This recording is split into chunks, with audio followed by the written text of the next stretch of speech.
on that level very, very much goes into or works out the emotion in our experience, works in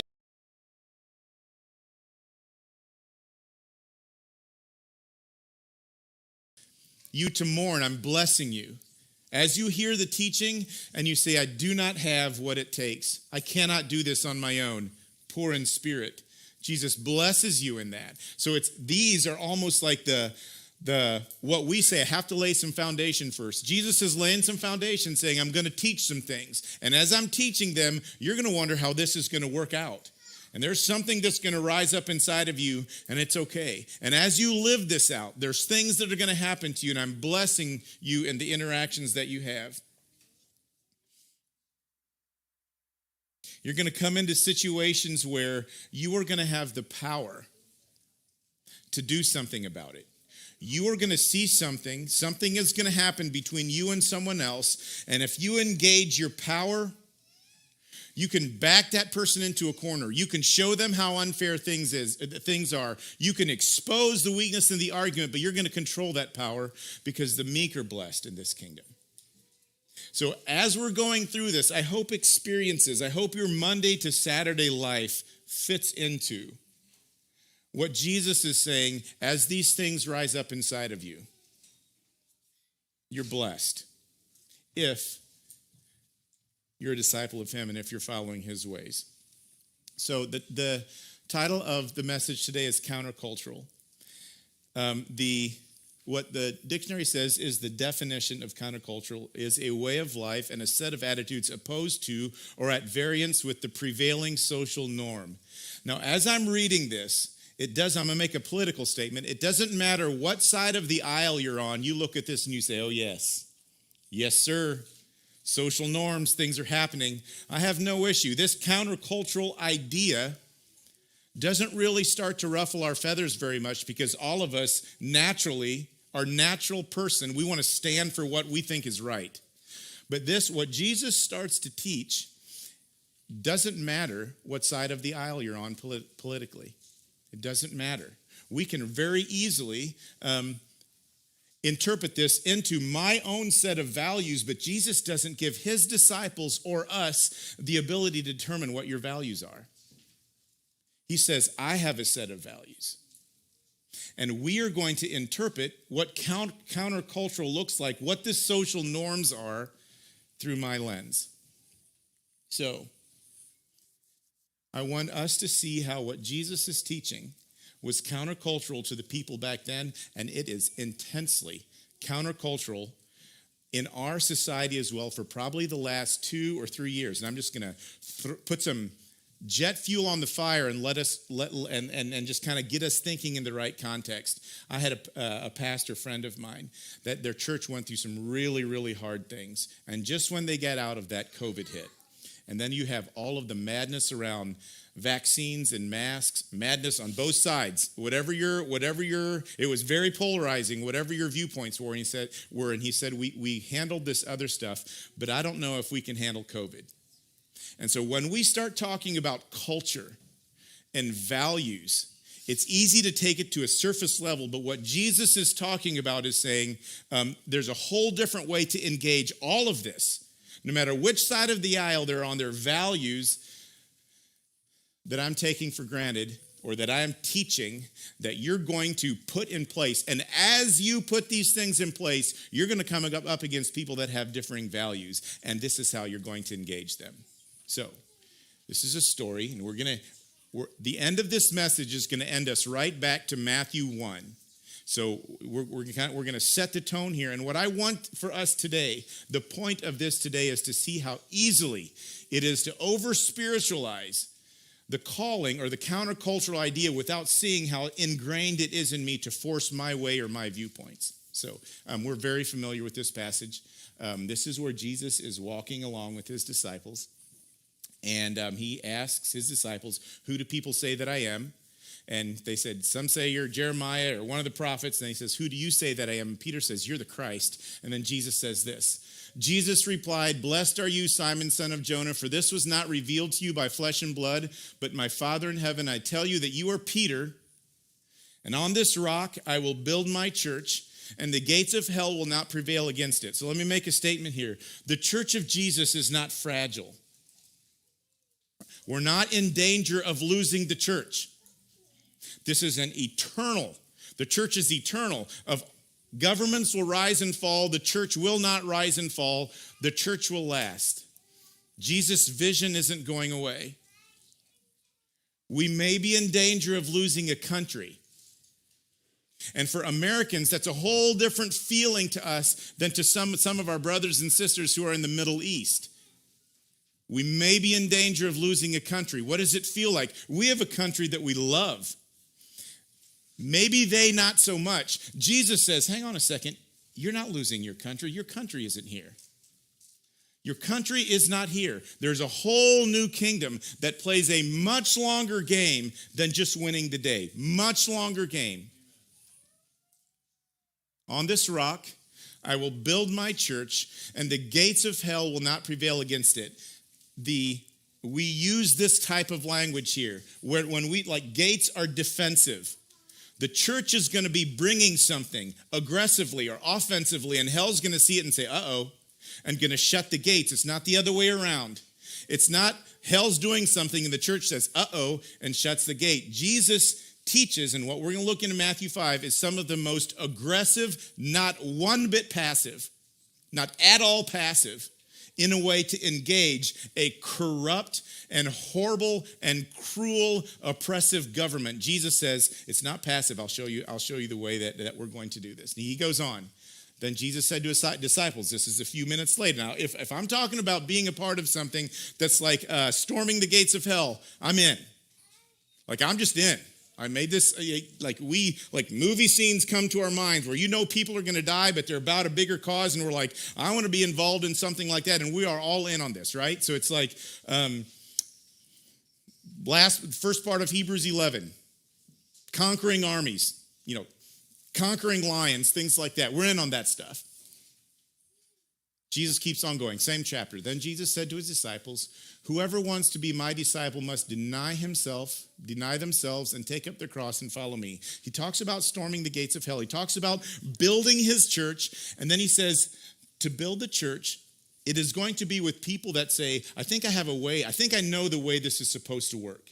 If you don't understand that your knowledge of evil is going to see something that's wrong and your knowledge of good is going to try to fix it, we're going to miss the aliveness part in the church. There is a way that we can step into building a church that is our way. That is our way. And there's right now, today, our church our society is giving us invitations for a spirit that is against what Jesus is teaching here to start creeping its way in. And hopefully that'll become recognizable over the next few minutes. He goes on, for whoever wants to save their life will lose it. But whoever loses their life for me will find it. And so that's a lot of loses in there. Jesus, so ultimately the invitation isn't to losing your life, it's to gaining it. But on the surface, it doesn't look like gaining. It doesn't feel like gaining. It looks like losing. It feels like we're losing. It looks to Jesus' disciples that he's losing. Peter, Simon the Zealot, some of them wanted to do something about that. We can't lose. We cannot lose. But Jesus knew that he wasn't here to win. He wasn't here to win an argument. He wasn't here to win the day. He wasn't here to make a point. He was actually here to lose. He was here to lose, knowing that the long game that Jesus was about was not going to be a loss. But today, in the immediate, it looks like there's a loss. Jesus wasn't saying to his disciples, if you follow me, I'll change your political affiliation. I'll take you from some left-leaning whatever to, whatever. He wasn't saying that. He wasn't saying that I'm going to give you better tools to argue from a more correct standpoint. That's not what he was saying. He said, I'm going to change you. I'm going to change you. And that process is going to be so radical that process is going to be so different that people around you are going to almost think that the new person, like the old person is gone, that person died, and in its place is a new person. It's almost like you were born again. This is so life-changing. It's not a tweak of who you were. It's a radical changing of everything about you. And people are going to see it. You are the light of the world. A town built on a hill cannot be hidden.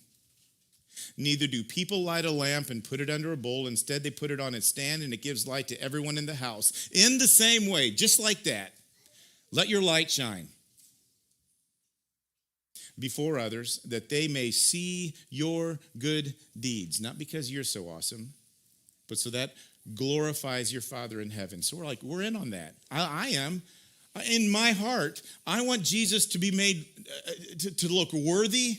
I want to make much of his name. And I think his disciples, this is Matthew 5, he's not gotten to some of these deeds yet. They're like, we're following you. You're our rabbi. If you're a big deal, we're a big deal. Like, we want you. We're like, what are the deeds? Tell us about the deeds. And he goes on just a few verses later, and I've kind of picked out some of these that I think are pretty relevant for where we're at. He goes on. You have heard that it was said, eye for eye and tooth for tooth. But I tell you, do not resist an evil person. Like, hang on a second. I'm going to go somewhere, and I want to say this before I go there. The Bible never tells you what you're allowed to do when someone is doing something to you, ever. But I believe part of the nature of God is a protector. I want that to be very, very clear. If I see someone coming after, if I see someone coming after Carlin and Hadassah's kids, so you can put that into whatever form that looks like, it's up to me to stand in front of that and say, no. That does not happen. So when I say resist evil, I'm not saying we just let it run amok. That's not what I'm saying. Someone is coming at Steve. The Bible gives us many, many things of what we are to be to others, no matter how they treat to us. It never says what we are to expect of other people towards us. So, with that in mind, let's look at this. Do not resist an evil person. Who's evil? Who's an evil person? Like, is it the really crazy? I'm just going to use terms that we all are familiar with right now because I think this is the context that we're living in it right now. Is it like this anti-God, liberal, left-wing person shouting out against us, slapping us in the face? Is it? Could be, maybe. The Bible describes an enemy as anyone who has hostile intent to you. If anyone, slaps you on the right cheek, turn to them the other cheek also. And if anyone, who's anyone? Anybody. If anybody does these types of things, if they want to sue you and take your shirt, you're going to give them your shirt because maybe you lost the lawsuit. I don't know. You're going to give them your shirt because you have to, but you're going to give them your coat because of who you are. Jesus is saying you are going to be taken advantage of.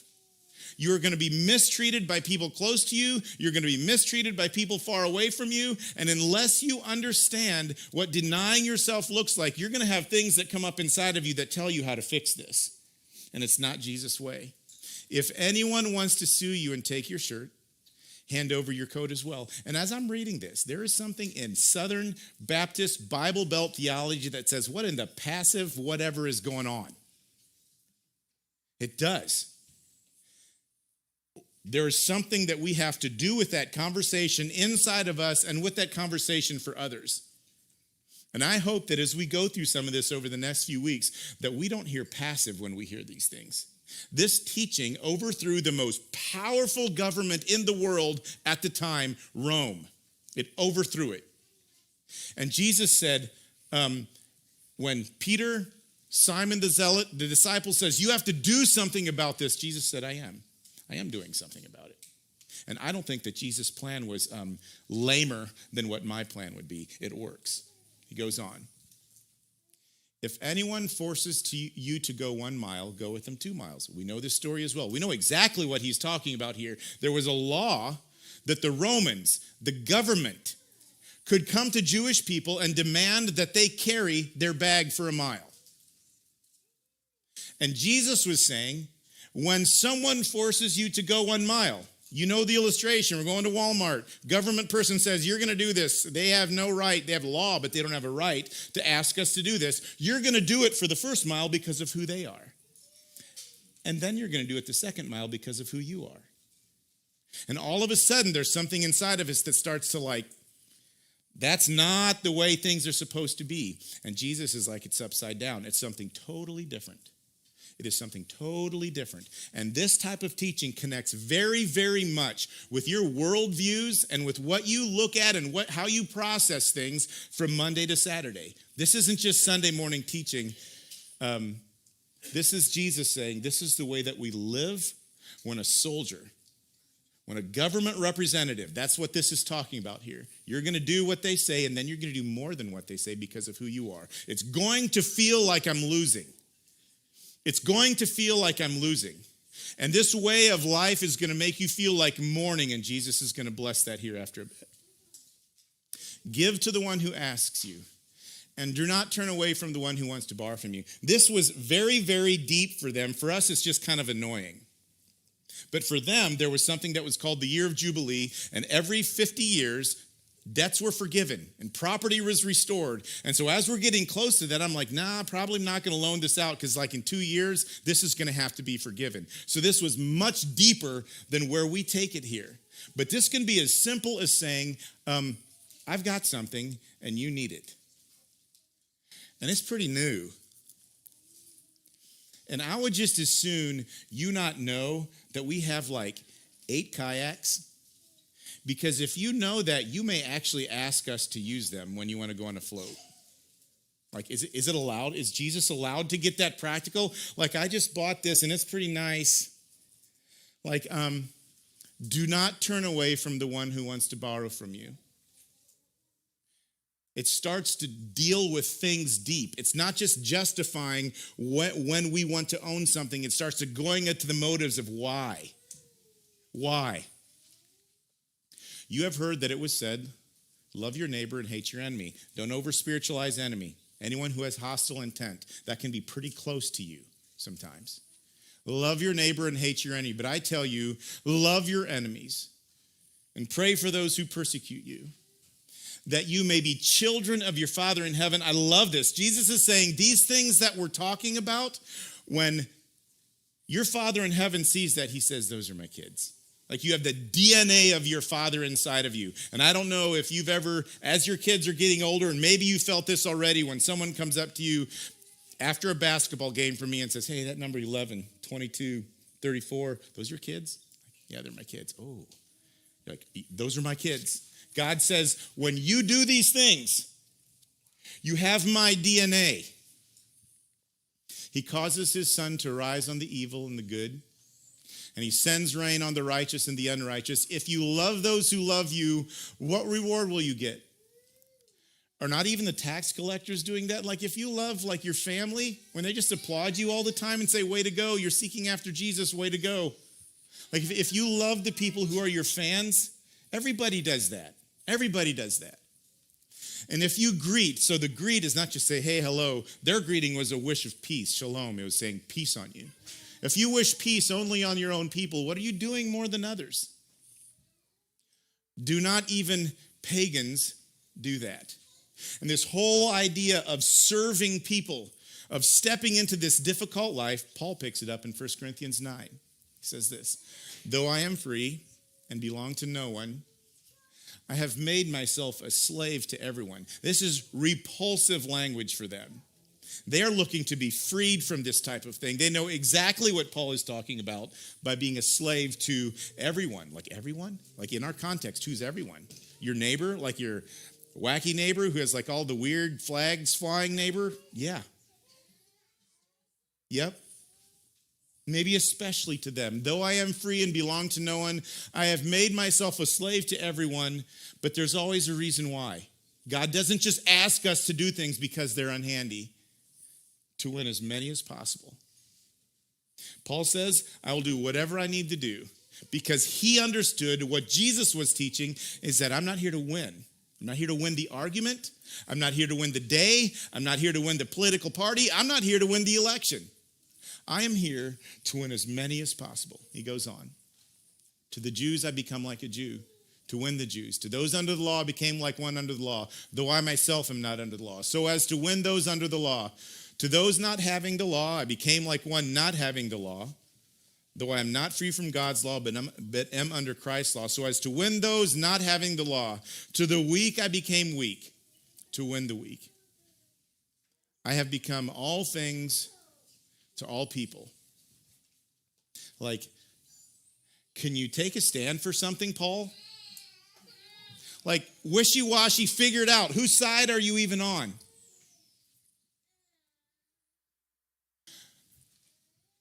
So that by all possible means, I might save my wacky neighbor on one side of the aisle, this other hostile person on the other side of the aisle. Now, Paul wasn't saying he's willing to sin or do what's wrong. That's not what he was saying here. He's saying I'm stepping into lifestyles, Jewish lifestyle, highly religious. And actually, oddly enough, Paul calls that weak. In Romans, he does something like that. All of the things that we have set up, I'm not talking down to them. I'm actually their slave. I've become the slave of highly religious people. I will serve them. So that by all possible means, I might save some. The Gentiles, the ones that have no laws, that live outside of God's laws, I'm their slave. I do all these things for the sake of the gospel, that I might share in its blessings. Do you know that in a race all the runners run, but only one gets the prize? And then he encourages us, run in such a way as to get the prize. Everyone who competes in the games goes into strict training. They do it to get a crown that will not last, but we do it to get a crown that will last forever. Therefore, I do not run like someone running aimlessly. I'm super intentional about what I just told you about. Like, I'm like all things to my wacky neighbor. I do it absolutely intentionally. There's a reason. This isn't just me trying to fit in and not be confrontational. That's not it at all. I do not fight like a boxer beating the air. No, I strike a blow to my body. And the word there, so the primary, this has been used a lot for engaging the disciplines. And I don't think that's taking it out of context, but the meaning right under that physical body is flesh. I don't think we're taking it out of context too far to say this. I strike a blow to my flesh and make it my slave. I will serve those people. We talked about identity. One voice, your flesh, is always telling you, giving you an easy option, giving you an easy option. Paul is saying, like, I strike a blow to that. I strike a blow to my flesh, my mind that says, nope, it's not right. I don't have to come under that. I don't have to be a slave to that person. I strike a blow to my body and make it my slave, so that after I preach to others, I myself will not be disqualified for the prize. Because Paul knew, just like Jesus knew, he's not here to win arguments. Like I am sometimes. Like my knowledge of good and evil, the one tree in the Garden of Eden that is totally damned, opposite of aliveness, my knowledge of good and evil is running all the time. That's not right. I can do something to change that. And so I apply good to evil. Like, we're familiar with that language, and it happens in my mind so many times. I want to win because I'm right. I want to win. That comes out in talking to my wife. It comes out in talking to you. It comes out it's everywhere in our society today. Can you imagine the passivity if some of the talking heads would allow someone else to win on Fox News or CNN or whoever's and they could crush them into a corner and make them look like idiots, and they choose not to. I just choose not to. I'm not here to do that. My Jesus is saying to us, the main goal is to not prove someone wrong. It's to win them. How do you win them? Does evil need to be stood up against? Of course. It's going to come at our children. It's going to come at the people around us. I stand in front of them. But when it comes at me, my goal, when people come at me, and you may have a face, it may look like a family member. It may. Some of the toughest things that I've faced come from my family, especially when I was starting out on my journey with Jesus, and it looked so different. It looked so different. We were at a we're at just a great place of health now with my family. But it was difficult right at first. I'm not here to win. Winning the long game actually looks like losing now, and it's going to feel like you are. It's going to feel like you are sometimes. Which kind of brings us right back to where Jesus started and where we are going to start next Sunday, which is all of this stuff, man. I'm engaging this hostile world. Like there's crazy people with crazy ideas, and it's so far from Jesus. How do you engage them? All of this Sermon on the Mount stuff. And like, I can't do that on my own. I cannot engage that person who is ragging on me all the time. It's my mom. She's supposed to support me. It's my dad. He's supposed to, like, give me tools. Or maybe not. Maybe it's the people that you hear. Just like the barrage of, like, verbal vomit that is all just coming at us constantly. And we just want to back people in the corner because, like, everyone has lost their minds. We're not here to win arguments.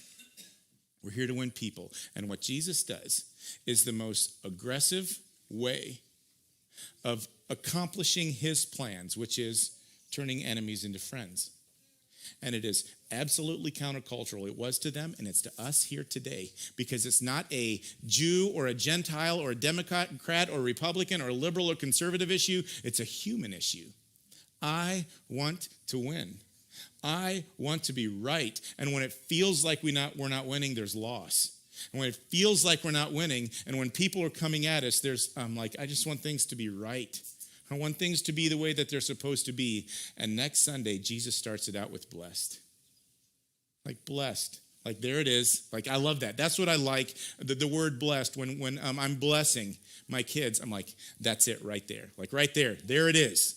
Like this is what's important to me. When we come and we say, Jesus, I just can't do all of this stuff on my own. It's too hard. This is so unfair. I can't do it. Jesus says, there it is, blessed. We're going to look at that next Sunday. To me, these verses, they're so kind. They interact with what I feel and what I experience after or when I am going after Jesus and I'm laying myself down on the cross.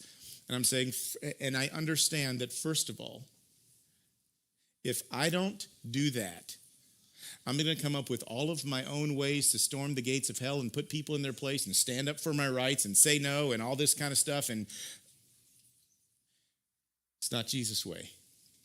And I hope, and I am so open to all of you, and I mean this, because if this doesn't intersect with some part of something that you're reading or experiencing or podcast or listening to or TV show or whatever it is, if you're not feeling this and you don't recognize the temptation to say, okay, that Matthew 5, 6, and 7 stuff, but that works with, you can take that and kind of put it into this kingdom of this world idea. You run into problems really, really quickly because it doesn't play that way.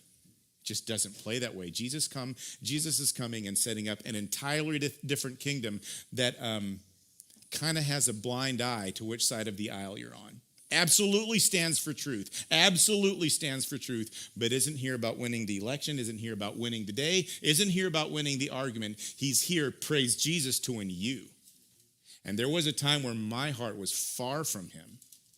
And I was as unlovely, as obnoxious and repulsive as I could be. And at that point, Jesus says, I will die for you. And he says this crazy command, the way that I love you, you're supposed to do that to other people. Like you're supposed to lay down your life for people. And that's the context as we wrestle through and struggle with what it feels like to be abandoned, what it feels like to be countercultural, to be looked at as peculiar and weird. Jesus says, okay, all of this teaching, let's step into what it feels like to be that.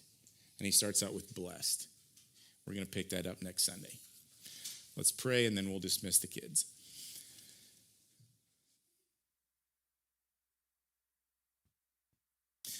Jesus, in a lot of my life, your ways, they can be really hard.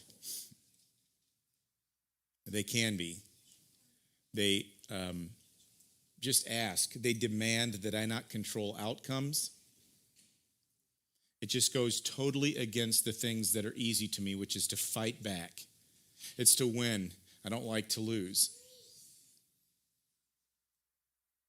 So would you, over the next few days or weeks as we look into this, bring these scriptures to our mind. Help us to be students of the word. Dig in and see what the Bible is actually saying here. And more than anything, that every one of us here, adults, husbands, wives, kids, everyone, would understand the call to discipleship, that we respond out of grace, what you've done for us, that would hit us in such a way, in such a radical way, that it's like everything is different now. I used to be one way, I'm a total different way now. That the new birth would happen. Jesus, it's in your name I pray, amen. Kids, you guys can roll out.